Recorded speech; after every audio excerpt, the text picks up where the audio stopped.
안녕하셨습니까? 안녕하세요. 네, 너무나 행복한 안식일 저녁입니다.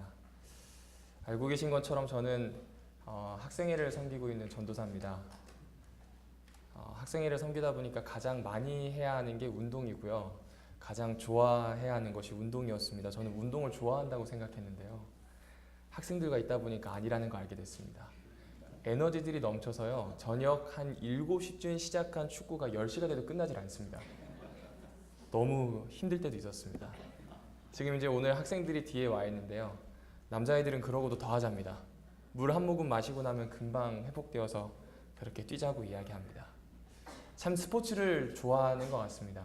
혹시 앉아 계신 우리 성도님들도 스포츠를 좋아하시나요? 네, 다 좋아하실 것 같습니다. 스포츠를 좋아하시는 이유는 직접 해서이기도 하지만 보는 것 때문이기도 할 겁니다. 사실 알고 계신 것처럼 옛날에는 모든 남자들이 스포츠를 좀 했어야 합니다. 우리나라에서도 동맹제라든지 그런 제가 있을 때마다 늘 있었던 게 씨름이라든지 스포츠였습니다. 그렇게 스포츠를 한창 하다 보면 즐거운 흥이 오르고요. 그때 내년을 위한 제사를 드립니다. 뿐만 아닙니다. 추수 때 되었을 때도 그러한가요? 예, 추수 때 되었을 때에도 이 지방 저 지방이 모여서 이렇게 운동을 하면서 친선을 다지게 됩니다. 그런데 언제부턴가 관중석에 앉아서 보는 걸 더 좋아하게 되는 것 같습니다. 운동 선수들 앞에 그냥 어떤 선수라고 붙지 않고 프로 선수라고 하는 게 들어갑니다. 이 말은 이 사람은 이 보여주기 위한 운동 경기에 최선을 다한다는 뜻이겠죠. 그리고 우리는 관중이라고 합니다. 언제부턴가 이 관중이 되어가는 것들이 많은 것 같아요. 2차 세계대전에 영국에 있는 사람들이 제일 무서운 게 무엇이냐고 이 영국에 있는 시민들에게 물어봤습니다. 포탄이 떨어질 때가 아니라고 합니다. 포탄이 떨어질 때가 아니라 등화관제라고 하죠. 이렇게 나라가 전시가 되었을 때 불을 켜고 끄는 것을 관리하는 겁니다. 그렇게 되니까 아무것도 할 일 없이 스포츠나 어떤 여가 활동 없이 있는 그 깜깜한 저녁 시간이 너무 공포스러웠대요. 움직이면 좀 나은데 움직이지도 못하고 가만히 있는 시간이 너무 힘들었다라고 합니다. 그만큼 오늘날 우리에게는 하는 것보다 보는 것, 내가 직접 땀을 흘리는 것보다는 누군가의 땀에서 느껴지는 그 에너지를 받는 것에 점점 더 익숙해지는 것 같습니다. 한때는 즐길 거리들을 만들었습니다. 비단 스포츠만 그런 것 같지는 않습니다. 즐길 거리를 만들어냈지만 지금은 라디오를 거쳐서 텔레비전을 거쳐서 이제는 인터넷 매체로 오락거리와 즐길 거리가 이렇게 옮겨왔습니다. 그리고 지금 앉아 계시지만 이 속주머니에 있는 휴대폰을 꺼내서 보시기만 하시면 너무나 재밌는 일들이 많지 않습니까? 그렇게 점점 보는 사람으로 바뀌어가는 것 같습니다. 그러다 보니까요, 자연스럽게 주변의 구경꾼이 되어갑니다. 그렇죠?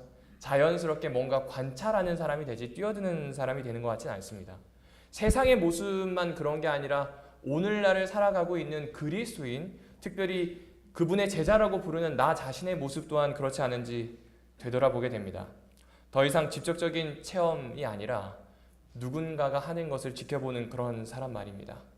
기독교 선교 초기에는요, 사도를 필두로 해서 7 집사님들 그리고 그 외에 다른 성도님들이 모두가 다 함께 복음 전하는 일에 매진했습니다. 누군가는 가르치는 자로, 누군가는 돌보는 자로, 누군가는 영을 분별하는 자로, 누군가는 방언하고 누군가는 통역하는 자로 각각의 직임을 가지고 정말 최선을 다했습니다. 그럼에도 불구하고 오늘날의 모습을 살펴보면 그 모습과 너무 다른 것 같아요. 당시 교회란 모양은 어떨지 모르겠고 크기는 어떨지 모르겠지만 각 지체가 중요성을 가지고 있었던 그 구성원들이 있었습니다. 그리고 정말 결정적인 의미에서 내가 아니면 안 되었어요. 그래서 모두가 그렇게 교인이었고 모두가 그렇게 그리스도를 따르는 사람으로 살았습니다. 그러나 오늘날 그리스도인들은 예수 그리스도의 십자가 앞에 너무나 잘 복종한 것인지 아니면은 다른 이유 때문인지는 모르겠지만 스스로 할 수 있는 일이 거의 없다고 생각하는 것 같아요. 혹은 내가 과연 이걸 해낼 수 있을까라는 태도를 보이게 됩니다. 그래서 오로지 자신에게 하나님께서 주신 은사가 있고요. 오로지 내가 할 수 있는 일임에도 불구하고 어느 순간 보면 다른 사람에게 그 일이 가 있는 경우가 있습니다. 어느 순간 그 사역이 아니라 그 사람을 대하는 어떤 작은 일이라 할지라도 타인에게 가 있는 경우를 종종 봅니다. 교회 안에서도. 그리고 그리스도인으로 살아가는 내 세상에서도 그러한 태도들이 생기게 되는 겁니다. 그래서 오늘 말씀의 주제인 부흥이 저희들에게 너무나 필요합니다. 그래서 오늘 우리는 이 부흥이라고 하는 것에 정말로 큰 관심과 잠깐 멈추어 서서 생각하는 것이 아니라 숙고하고 행동할 필요가 있는 것 같습니다. 왜냐하면요, 마틴 로이드 존스 이 박사가 이야기했던 것처럼 부흥이란 영광 가운데 계시는 하나님의 얼굴을 구하는 것이고요, 그리고 그분께로 돌아가는 것이고요, 그분께 기도하는 겁니다. 주어가 빠져 있습니다. 내가 영광 가운데 계시는 하나님의 얼굴을 구하는 겁니다. 내가 그분께로 돌아가는 겁니다. 다른 사람이 아니라 나 자신이요. 누구에게요? 하나님께 기도하는 것이기 때문에 그렇습니다. 그런데 내가 있는 세상, 나의 모습은 생각보다 많이 구경꾼의 자세를 취하는 듯한 어려움이 우리에게 있지 않습니까? 그러므로 오늘 우리가 살펴보게 되는 이 말씀을 통해서 하나님께서 정말로 이 긴급하고도 중요한 사안을 어떻게 다루시는지, 그리고 하나님께서 나의 삶 속에서 내 인생에서 그것을 어떻게 이루어 가시는지를 살펴보고자 합니다. 가지고 계신 성경책을 활짝 펼쳐보시겠습니다. 마가복음 9장 28절과 29절에 있는 말씀입니다. 마가복음 9장 28절과 29절에 있는 말씀입니다.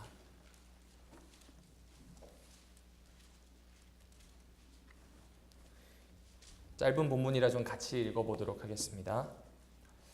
시작. 집에 들어가심에 제자들이 종용이 묻자오되 우리는 어찌하여 능히 그 귀신을 쫓아내지 못하였나이까? 이르시되 기도 외에 다른 것으로는 이런 유가. 네, 감사합니다. 앞부분에 있는 이야기는 너무나 잘 알고 계셔서 짤막하게 설명만 드리고자 합니다. 주님은 베드로, 야고보, 요한을 데리고요, 따로 높은 산에 올라가십니다.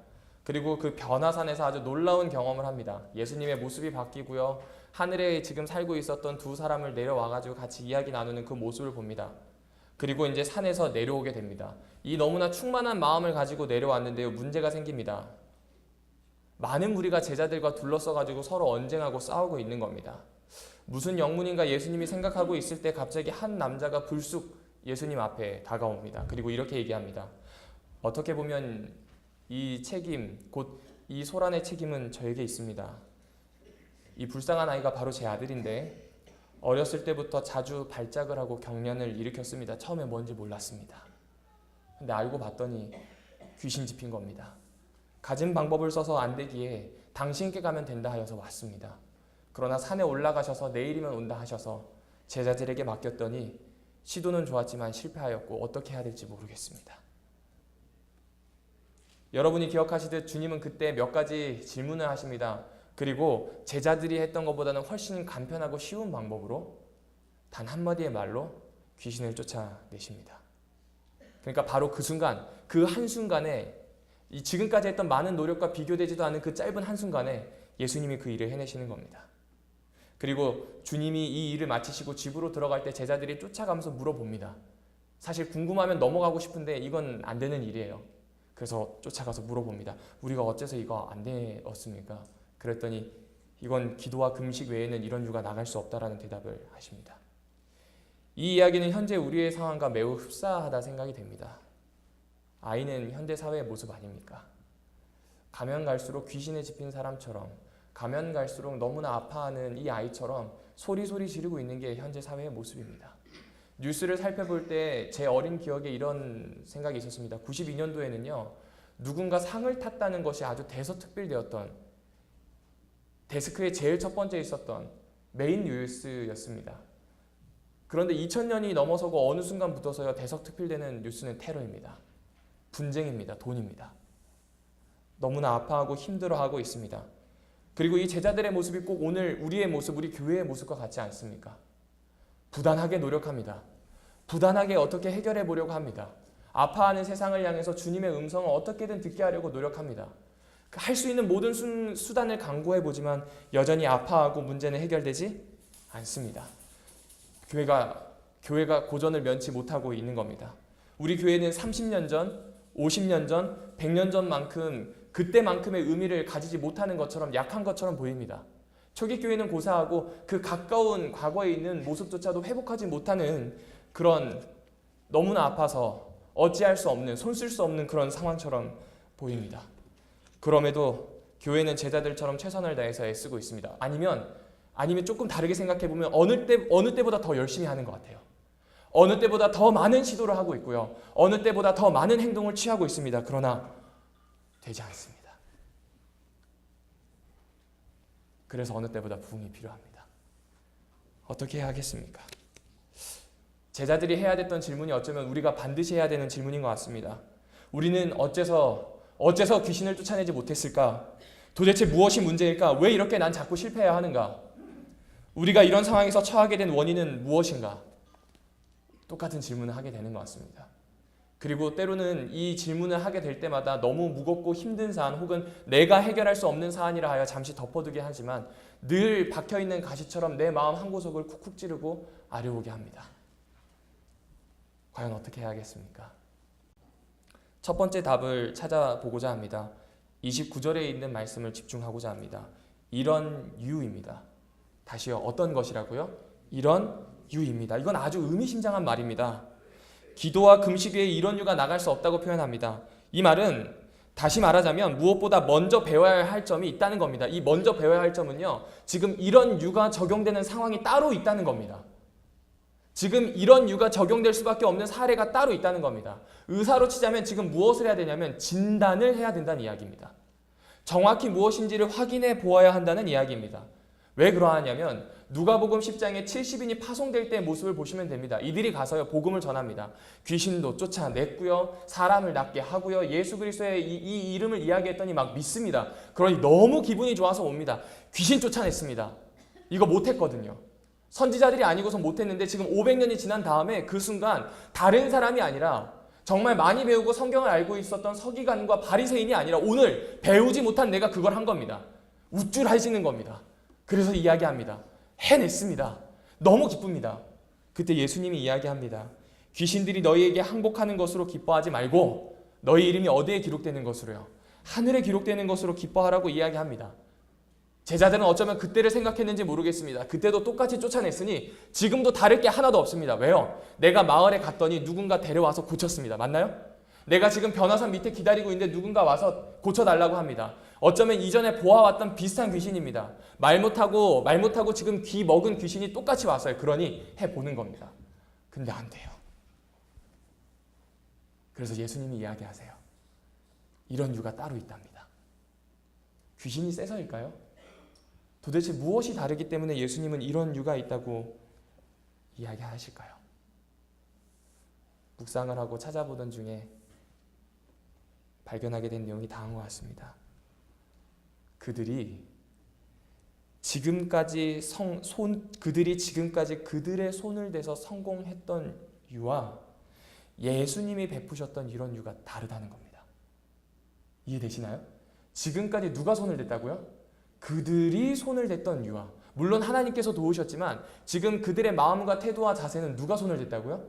그들이 손을 댔던 그 유와 지금 누구와요? 예수 그리스도께서 되셨던 유가 너무나 다르다라고 하는 겁니다. 그러니까 서두에 말씀드렸던 것처럼 제자들은요 지금 무엇이 문제인지 진단도 하지 않고 성급하게 뛰어든 겁니다. 문제의 본질을 깨닫기도 전에 성급하게 달려들어서 지금 사고를 친 겁니다. 사실 베드로도 같은 생각인 것 같습니다. 잘 생각해 보십시오. 베드로는 예수 그리스도께서 어떤 준비를 하셨고 어떻게 그 귀신을 쫓아내는지 다 봤어요. 그런데 지금 이 제자들과 똑같은 질문을 하고 있는 거 보면 베드로도 이 내용을 다 알지 못하는 것 같아요. 이 구분이 안 되는 겁니다. 주님께서 가르치시고자 하시는 게 있는 겁니다. 시대의 소망 431페이지에선 그 내용을 다음과 같이 이야기합니다. 이와 같은 쟁투에서 승리하기 위해서는 다른 정신으로 그 일을 대하여야 하였다. 무엇으로요? 다른 정신이요. 다른 게 문제가 아니었어요. 귀신이 더 세서도 아니었고요. 상황이 달라서도 아니었습니다. 장소가 거기가 더 영험하고 여기가 더 영험하지 않아서가 아니에요. 그런 게 아니라 지금 무엇이 문제라고 이야기합니까? 다른 정신으로 그 일을 대해야 했다는 겁니다. 열렬히 기도하고 금식하고 마음의 겸비로 힘을 얻어야 했다는 겁니다. 하나님께서 가지고 있는 그 힘은 모든 제약적인 특성을 이렇게 깰 수 있는, 그것을 다 해결할 수 있는 강력한 시험에서도 능히 구원해낼 수 있다고 하는 것을 계속 그들이 익힐 뿐만 아니라 뭔가 다른 정신을 가지고 나아가야 했음을 이야기하는 겁니다. 다른 성경 본문에서는 이들이 믿음 없다고 표현합니다. 그분께서 하시는 것에 대한 믿음이 없는 겁니다. 내가 충분치 않다 하든 그분의 능력이 충분치 않다 하든 지금 믿음이 없다는 겁니다. 같은 이야기입니다. 그 마음을 가지고 있는 겁니다. 그 정신과 다른 정신으로 해야 함을 이야기해주고 있습니다. 사실 너무나 당연한 이야기를 하는 것 같은데 조금 더 안으로 들어가 보도록 하겠습니다. 아까 말씀드린 것처럼 베드로는 모든 과정을 봤어요. 베드로가 모든 과정을 보았다는 건요, 지금 이 귀신이 들려있는 아이를 어떻게 고쳐야 하는지를 예수 그리스도께서 어떻게 준비하셨고, 예수 그리스도께서 어떻게 진단하셨고, 예수 그리스도께서 어떻게 하셔야 하는지, 어떻게 하시는지를 지금 이 베드로는 무엇하였다는 이야기입니까? 다 보았다는 겁니다. 세 제자는 산에 올라갑니다. 그 산에 올라가서 내려오고 싶지가 않습니다. 너무 좋아요. 하나님의 영광을 봤거든요. 그 빛나는 것이 무엇인지를 알거든요. 그 영원할 것만 같은 그 순간이 지금 끝나지 않기를 너무 원하거든요. 그 위에 있으니까요. 아홉 제자는 좀 다릅니다. 나를 왜 여기 두고 갔는지 생각해 보는 겁니다. 그럼에도 불구하고 여기 있는 이유가 있겠다고 생각해 봤는데 이 귀신 들린 아이가 오니까 이거겠거니 생각을 해보는 것 같습니다. 두 경험이 분리되어 있습니다. 근데 우리 주님은 이 두 경험이 연결되어 있다는 겁니다. 같은 정신이라고 하는 겁니다. 주님께서는 산에 올라가서 영광스럽게 변하셨습니다. 제자들이 경탄을 금치 못해요. 어마어마한 이 광경을 보면서 경탄을 금치 못하는 주님은 거기에서 머무시는 것이 아니라 산 아래로 내려오세요. 산 아래로 내려오셔서 하시는 것은 이 귀신 들린 아이를 고치는 거예요. 다르게 표현하면 산에 올라가셔서 기도하시고 능력을 얻으시고 정말 경탄할 수밖에 없도록 변화되는 이 과정을 거치신 이유가 누구 때문이란 이야기입니까? 이 아이 때문이란 이야기입니다. 하늘의 영광을 받으시기에 합당한 왕이 십자가를 지실 수밖에 없는 이유, 정말 어둡고 내려오기 싫은 이 평지로 올 수밖에 없는 이유가 여기에 있다는 겁니다. 왜요? 사랑하는 내 아들이 누구에게 잡혀 있으니까요. 사단에게 잡혀 있으니까요. 왜요? 지금 사랑하는 내 아들이 사단이 가지고 있는 병적인 힘에 눌려서 너무나 신음하고 있으니까요. 돌아올 수밖에 없다는 겁니다. 이것이 우리 주님이 가지고 있었던 다른 마음과 다른 정신이에요. 이 마음과 이 정신을 가지고 살아가기를 원했던 겁니다. 그런데 제자들은 그런 마음과 정신을 품지 않았어요. 산 위에 있는 제자들은 이기적으로 산 위에만 있도록 원했습니다. 산 아래에 있는 제자들은 왜 우리를 빼고 저 셋이 뭐라고? 시기와 질투와 그리고 이렇게 넘어질 수밖에 없는 마음과 그 힘든 마음을 가지고 쳐다보고 있는 겁니다. 그러니 이미 어두워진 상태에서 다른 정신이 아니라 예수 그리스도를 만나는 그 힘, 곧 성령께서 나를 감동하셔서 강력한 능력으로 채우시는 그 힘이 아니라 그냥 어두운 그 상태 그대로 나간 겁니다. 그러니 질 수밖에 없었다라고 하는 겁니다. 사랑하는 성도 여러분, 오늘 우리 교회가 아파하는 세상을 향해서 이런 유가 나오지 않는 이유는 어쩌면 여기 있지 않겠습니까? 오늘 내가 아파하는 나의 가정을 위해서, 아파하는 나의 직장을 위해서 이런 유가 나오지 않는 이유는 바로 여기에 있지 않겠습니까? 이런 유가 나올 수 있는 이 환경, 이런 유가 나올 수밖에 없도록 내가 준비해야 하는 이 모습이 결여되어 있는 겁니다. 진단을 하지 않았기 때문에 진단에 맞는 행동을 하지 못한 겁니다. 그러므로 오늘 그렇게 한번 움직여보지 않으시겠습니까? 사실 저에게 있어서 11월은 그렇게 쉬운 달이 아닙니다. 왜냐하면 작년에도 경험했지만 수시를 앞둔 친구들과 고등학교 진학을 앞둔 친구들의 그 치열한 이 마음을 헤아리고 살펴야 하는 때이기 때문에 그렇습니다. 특별히 이번 주는 어느 때보다 신경이 곤두서 있었습니다. 작년에는 고등학교 3학년 학생이 한 명밖에 없었지만 학생회 같이 참석했던, 올해는 4명이고 그것도 여자입니다. 제가 잘 공감을 못하거든요, 여자를. 너무 힘이 들었습니다. 이거 어떻게 해야 될까? 그리고 또 이 아이들에게 내가 던지는 그 한마디가 어쩌면 인생을 바꿀 수도 있는 겁니다. 그러니 더 조심하게 되는 겁니다. 근데 사실 저는 강남중앙교회에 있을 때 이런 일들을 좀 도왔었습니다. 이런 일들을 도왔기 때문에 이런 일에 있어서 어느 정도 그 길을 좀 안다고 생각하고요. 좀 더 알아보고 하게 되면 아이들에게 좋은 것들을 지도해 줄 수 있다고 생각하는 겁니다. 그러니까 제일 가려운 곳이 있는데 그곳이 입입니다. 이야기해 주고 싶은 거예요. 이렇게 해보라고요. 근데 지금 선택은 누가 하여야 합니까? 아이들이 하여야 합니다. 우리 학생들이 하여야 합니다. 얼마 전에 중학교 3학년 친구를 만나게 되었습니다. 이 친구는 저희 교회를 다녔지만 오랫동안 다니지 않다가 고등학교 진학을 위해서 상담하다가 집사님을 통해서 연결된 친구입니다. 이 친구가 고민을 하는 이유는 다른 것이 아니라 자신의 진학하는 학교입니다. 특성화 고교, 알고 계신 것처럼 자신의 기술을 확실히 익혀서 20살 때부터 산업전선에 뛰어드는 겁니다. 를 가야 할지 아니면 공부를 더 할 수 있는 인문계를 가야 할지 고민하고 있는 겁니다. 이미 특성화 고교에 대한 고민을 끝내고 왔습니다. 자기는 그쪽으로 지원하겠다고요. 근데 자꾸 하는 이야기를 들어보니까 공부에 대한 의지가 있어요. 성적은 정말 좀 어려운 상황이긴 한데 그 공부에 대한 의지가 있는 겁니다. 그리고 이 의지가 있는 걸 본인이 알고 있기 때문에 계속 갈등하는 거예요. 제가 화요일 저녁에 처음 만났습니다. 그날 저녁 선거위원회 두 번째 모임이 있었습니다. 그러니까 빨리 급한 마음으로 이렇게 정리를 하고 갔습니다. 수요일 저녁에도 또 만났습니다. 목요일 점심 때는 김장하다가 잠깐 이렇게 봤습니다. 김장하는 일을 돕다가. 그리고 목요일 저녁에도 또 봤습니다. 그리고 오늘 오후 설교를 준비하고 있는 그 시간에도 저에게 전화가 와서 또 나갔습니다. 조퇴를 하고 나왔더라고요. 고민이 된다고. 분명히 본인이 결정해야 하는데 그걸 저에게 자꾸 미루는 것 같아요. 이거 어떻게 해야 될지도 모르겠고 뭔가 이야기를 해줘야 되겠다는 생각 때문에 마음이 계속 그랬습니다. 근데 제가 4번의 만남 동안 일관되게 그냥 대했습니다. 제가 할 수 있는 건 들어주는 것밖에 없었습니다. 이미 다 알고 있으니까요. 그리고 제가 할 수 있었던 두 번째는 기도하는 것밖에 없었습니다. 이 아이를 붙잡고요. 뼈가 으스러져라 기도했습니다. 별로 응답이 없는 것 같았어요. 그리고 4시에 오늘 금요일 오후 2시쯤에 그렇게 만남을 가지고 헤어지면서 4시쯤에 선생님에게 그 결과를 알려줘야 한다 그러니까 저에게도 전화를 혹은 문자를 남겨주기를 요청을 했습니다. 시간이 한 3시 10분쯤 되었을까요? 전도사님 저 특성화 고교 가겠습니다. 선생님께 말씀드렸습니다. 잘됐다. 그리고 이제 내가 어떻게 도우면 좋을지 생각해보고 이렇게 만나자 약속을 했습니다. 근데 10분 후에 갑자기 전도사님 이러면서 또 문자가 와요. 또 변덕을 부리나? 이 생각을 했어요. 그런데 그 친구가 대뜸 이 얘기하는 겁니다. 아는 언니를 만났답니다. 얼굴만 아는 그냥 자기 학교 졸업생 언니를 만났답니다. 근데 그 언니가 알고 봤더니 특성화 고교를 다니고 있더랍니다. 그래서 이야기하니까 말이 통하더래요. 그러다가 자기가 어디를 가고 싶어 하는지 오픈을 했는데 하필이면 그 언니가 그 학교 그 과에 가 있어요. 그러니까 이 아이는 대박이라는 겁니다. 저는 이제 드디어 기회가 왔습니다. 우리 하나님이 참 좋으신 분이다. 그리고 또 이야기합니다. 너 그렇다면 지금부터 충실히 준비하자. 전도사님 화이팅 이렇게 왔습니다. 이런 유입니다.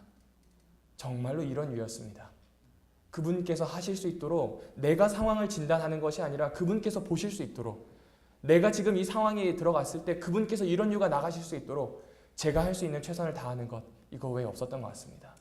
사랑하는 성도 여러분 오늘 이 자리에 모이신 이유가 무엇입니까? 이런 유를 세상을 향해서 내보내기 위해서 그 능력을 가지기 위해서 이 자리에 오신 거 아닙니까?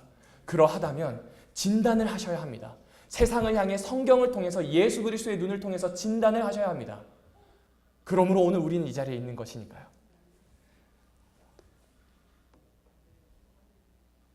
하지만 진단에서만 그치면 안 되겠죠. 다시 한번 성경절을 보시겠습니다. 29절입니다.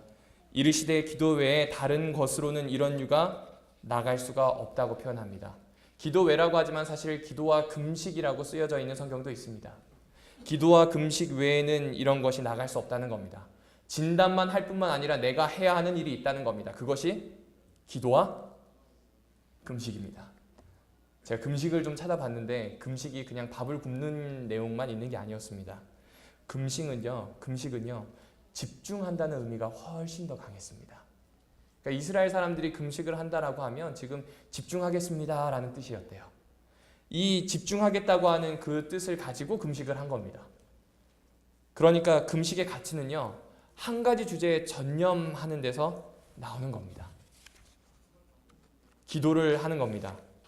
그런데 금식과 같이 하는 겁니다. 이 말은 내가 기도하기 전까지는 특별히 기도에 집중하면서 하나님을 기다리기 전까지는 그가 주시는 능력이 충만해지기 전까지는 이런 유가 나갈 수 없다는 겁니다.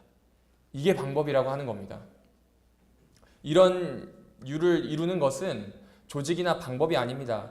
모든 요령에 대한 정말 충만한 자신감 혹은 내 믿음이 아닙니다. 혹은 노하우를 가진 사람에게 의존하는 것이 아닙니다. 기도와 금식 곧 한 가지에 집중하게 되는 것은 성령에게 집중하는 겁니다. 성령에게 집중해서 능력이 채워지면 이런 유가 나가는 겁니다. 이런 유가 나가기 위해서 성령에게 집중하는 것이 아니라 성령이라고 하는 이 거대한 능력이 채워지면 그 중에 하나인 이런 유가 나간다고 예수님이 소개하는 겁니다. 마찬가지로 오늘 우리 삶에 적용해 볼 수 있는 것 같아요. 아픈 세상이 있고요. 아픈 나의 이웃들이 보입니다. 진단을 합니다. 예수 그리스도의 이름을 쫓아 그들에게 가장 필요한 것이 무엇인지를 찾아 보는 겁니다. 그 다음에 무엇을 하기를요? 기도와 금식을 하기를 요청하시는 거예요. 기도하는 것, 그 기도하기 전까지, 기도하는데 그 집중하기 전까지, 그리고 무엇보다 그가 주시는 능력이 충만해지기 전까지는 이것이 나가지 않으니 그 능력을 어떻게 해요? 충만히 채우기를 원하는 겁니다. 이 능력을 충만히 채우게 될 때 내가 비워지는 겁니다. 이 능력을 충만히 채우게 될 때 십자가를 경험할 수밖에 없음을 말씀을 통해서 우리에게 알려주고 있는 것입니다. 그러므로 이제부터는 그 능력을 구하기를 원하는 겁니다. 그러므로 주님께서는 이제부터 그 능력을 구하기 위해서 나 자신을 철저하게 낮추기를 요청하시는 겁니다. 가지고 있는 모든 어려움이 있습니다. 사역을 하는 어려움 중에 가장 큰 적은 다른 사람이 아니라 늘 저였습니다. 늘 저를 넘어서야 합니다. 늘 내가 쉬고 싶은 마음을 넘어서야 하고 늘 내가 하고 싶은 것보다 먼저 해야 되는 것들을 넘어서는데 늘 그 선택을 하기가 너무나 어려웠고 쉽지 않았습니다. 그런 상황에 저에게 주신 경험과 이 말씀은 너무나 큰 은혜이기도 하고 감사의 제목이기도 합니다. 사랑하는 성도 여러분, 오늘 정말 이 마음, 이 능력 품어보지 않으시겠습니까? 뒤에 보시면 곧 저희는 연말 기도주의를 시작합니다. 한 해를 마무리하겠다는 내용입니다. 한 해를 마무리할 때 개인적으로 기도하고 능력을 충만하게 하겠다는 내용입니다. 특별히 지난주부터 이번 주까지 이르러서는 선거와 함께 임원 선출이 있었습니다. 이 역시 내년을 위한 준비일 겁니다. 동시에 오늘 나 개인에게 있어서는 이 연말을 어떻게 보내느냐가 내년의 어떠함을 결정할 것입니다. 그때마다 여전히 나는 귀신 집혀 있었던 누군가를 붙잡고 흔들었던 것처럼 아무 능력이 없구나 라고 넘어지는 건 어쩌면 예수님이 원하시는 게 아닌 것 같아요. 우리가 해야 하는 것은 기도하는 겁니다. 그리고 집중하는 겁니다. 그리고 그 채워지신 능력에 따라 우리에게 주시는 이런 유가 나갈 수 있도록 통로가 되는 것 아니겠습니까? 오늘 이 안식일 그러한 부흥을 꿈꾸게 되었으면 좋겠습니다. 내가 하나님을 구하는 겁니다. 내가 기도하는 겁니다. 내가 다른 사람이 아니라 그분과 함께하는 그것이 부흥이라 하였으니 더 이상 구경꾼에 머무는 것이 아니라 그분에게로 나아가는 일을 해보지 않으시겠습니까? 오늘 그 귀한 결심을 하는 안식일의 시작이 되길 바라며 말씀을 마치겠습니다.